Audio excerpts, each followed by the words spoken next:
पंजाब में हाल ही में आई बाढ़ ने राज्य के कई हिस्सों को प्रभावित किया है, जिसे 1988 के बाद की सबसे भीषण बाढ़ माना जा रहा है। यह आपदा मानसून के दौरान भारी बारिश और नदियों में जल स्तर बढ़ने के कारण आई। पंजाब, जो अपनी उपजाऊ भूमि और 5 नदियों सतलुज, व्यास, रावी, चिनाब और झेलम के लिए जाना जाता है, इस बार सतलुज और व्यास नदियों में अत्यधिक जल प्रवाह के कारण संकट में आ गया। भारी बारिश के कारण नदियों के तटबंध टूटे, जिससे कई गांव और शहर जलमग्न हो गए। खास तौर पर रूपनगर, होशियारपुर, जालंधर, कपूरथला और तरन तारण जैसे जिले बुरी तरह प्रभावित हुए हैं। इस बाढ़ ने हजारों हेक्टेयर कृषि भूमि को नुकसान पहुंचाया, विशेष रूप से धान और अन्य फसलों को, जो पंजाब की अर्थव्यवस्था का मुख्य आधार है। किसानों को भारी नुकसान हुआ, क्योंकि उनकी फसलें या तो पूरी तरह नष्ट हो गईं या पानी में डूब गई। कई गांवों में बिजली और पानी की आपूर्ति बाधित हुई और सड़कें व पुल क्षतिग्रस्त हो गए, जिससे आवागमन ठप हो गया। बाढ़ के कारण लोगों के घरों में पानी घुस गया, जिससे उनकी संपत्ति और रोजमर्रा की जरूरतों को भारी नुकसान पहुंचा। पंजाब सरकार ने स्थिति को नियंत्रित करने के लिए कई कदम उठाए।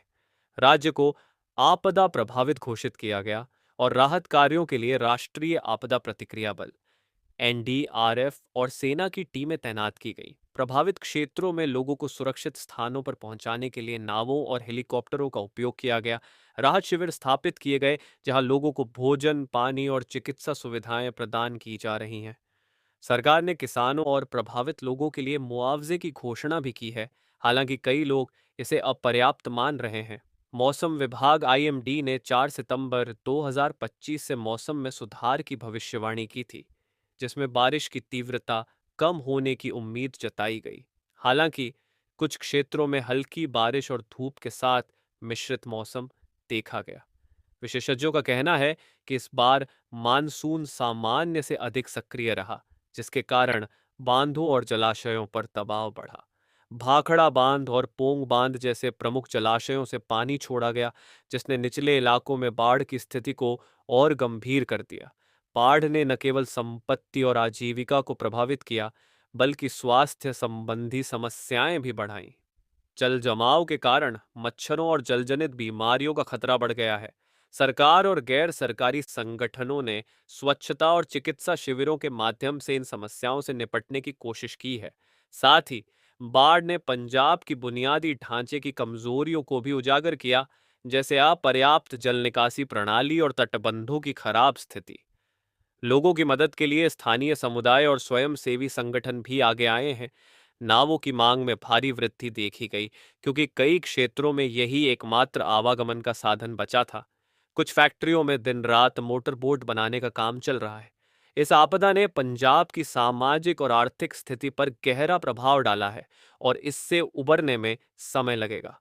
सरकार और विशेषज्ञ अब भविष्य में ऐसी आपदाओं से बचने के लिए बेहतर योजना और बुनियादी ढांचे पर ध्यान दे रहे हैं। तो के अनुसार इस आपदा में 30 से 43 लोगों की मौत हुई, जिसमें पठानकोट जिले में सबसे अधिक 6 मौतें दर्ज की गई। लगभग 3,54,000 से 4 लाख लोग प्रभावित हुए, जिनमें से 15,000 से 21,000 लोगों को सुरक्षित स्थानों पर पहुंचाया गया।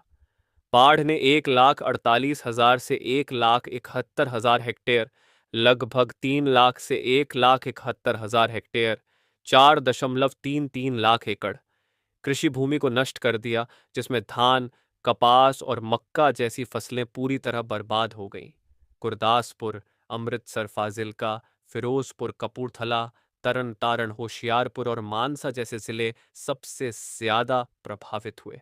फसलों के नुकसान का अनुमान 3,000 करोड़ रुपए से अधिक है। इसके अलावा 1,312 से 1,902 गांव जलमग्न हो गए और कई घर, सड़कें, पुल और बुनियादी ढांचे को भारी क्षति पहुंची। पशुधन को भी नुकसान हुआ, जिसमें गुरदासपुर में 17,900 मुर्गियों सहित 365 पशुओं की मौत की पुष्टि हुई। भारत पाकिस्तान सीमा पर फाजिल्का और फिरोजपुर में बाढ़ और ढांचे क्षतिग्रस्त हुए।